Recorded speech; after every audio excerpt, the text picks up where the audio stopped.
Today we're going to be doing a timing belt replacement and water pump on a Subaru EJ205.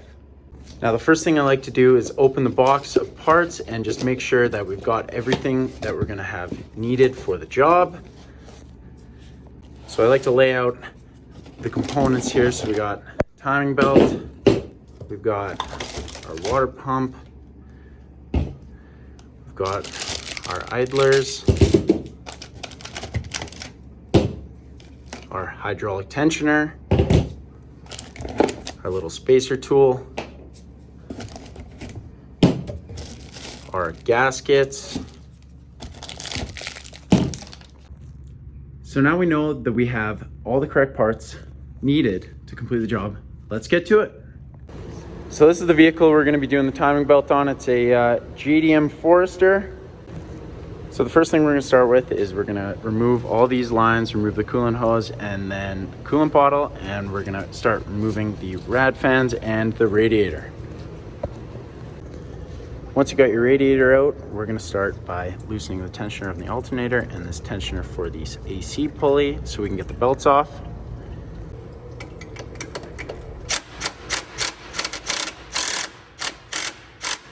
So the next thing we're going to do once we got our belts off is we are going to loosen this crank pulley bolt. I think it is a 7/8 or 22 in size, and we're going to use a breaker bar.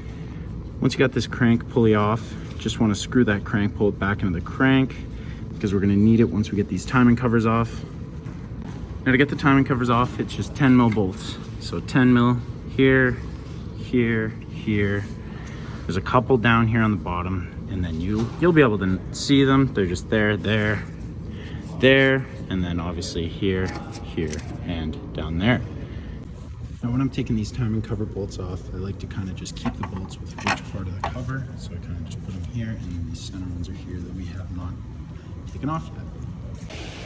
Now once we get the timing covers off, we're going to be cranking this bolt over so that the timing mark right here will line up with this one right here, and then our cam sprockets will be at top dead center. So once you got all your pulleys off, your hydraulic tensioner, the next thing we're going to start moving to is the water pump. The water pump is just a few 10mm bolts, and then it will break free. And there is also these two hoses down here that you'll have to remove, and then we'll have the water pump free, and we can put the new one in and the new thermostat.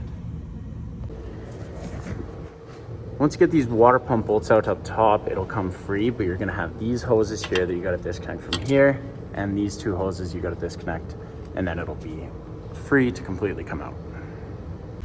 Now when you're pulling off this coolant elbow from the thermostat housing, it's gonna become off pretty, there's gonna be built up residue, so make sure before you install it to the new water pump that you gotta give it a good clean. You want to make sure that you clean the mating surface up of where you're going to be reinstalling the new water pump so that you have no chance for leaks. All right, so now that I got that water pump in and the thermostat, I just got the bolts started and I have both sides of coolant hoses connected. So now we're going to go around and we're going to torque those bolts to 9 foot-pounds. And then what I like to do after I go one round of torque, I'll just check one more time just to make sure the torque is all good.